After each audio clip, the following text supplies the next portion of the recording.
Hazırda Bakı bulvarında olan əməkdaşımız Röyadan yarışla bağlı son vəziyyəti öyrənəcəyik və bugün avar çəkmə uğrunda mübarizədə neçə komanda yarışır? Ətraflı əməkdaşımız bizə məlumat verəcək. Sabahın xeyir olsun Röya. Buyur, efirdəsən. Sabahınız xeyirli, gününüz uğurlu olsun. Bəli, bugün avar çəkmə və kanoe üzrə açıq Bakı birinciliyi keçiriləcək.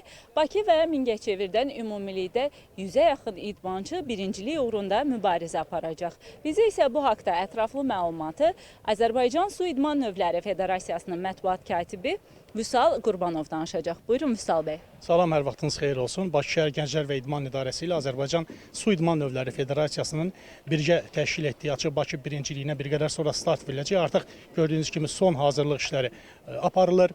Birincilikdə, ümumilikdə özünüz də qeyd etdiyiniz kimi həm Bakıdan, həm Mingəçevirdən 100-ə yaxın idmançı iştirak edir.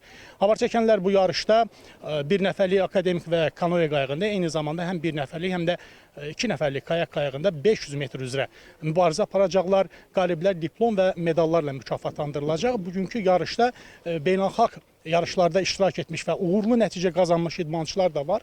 Təbii ki, federasiyanın bu cür yarışları təşkil etməsində əsas məqsədlərindən biri də idmançıların hazırlıq səviyyəsini yoxlamaq və onlar arasında rəqabəti gücləndirməkdir. Rəqabət nə qədər çox olarsa da idmançının inkişafı bir o qədər daha yaxşı olar. Onlar arasından gələcək üçün potensial olan peşəkar idmançılar seçiləcək. Ümid edirik ki, bugün açıq Bakı birinciliyində iştirak edən idmançılarımız arasında gələcəkdə dünya, Avropa və hətta Olimpiya çempionları çıxacaq. Ətraflı məlumata görə çox sağ olun. Bəli, biz də iştirak edən bütün idmançılara uğurlar arzulayırıq.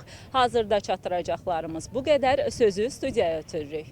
Röya, sənə və müsahibinə dərin təşəkkürümüzü bildiririk və biz də öz növbəmizdə idmançılara uğurlar arzulayırıq.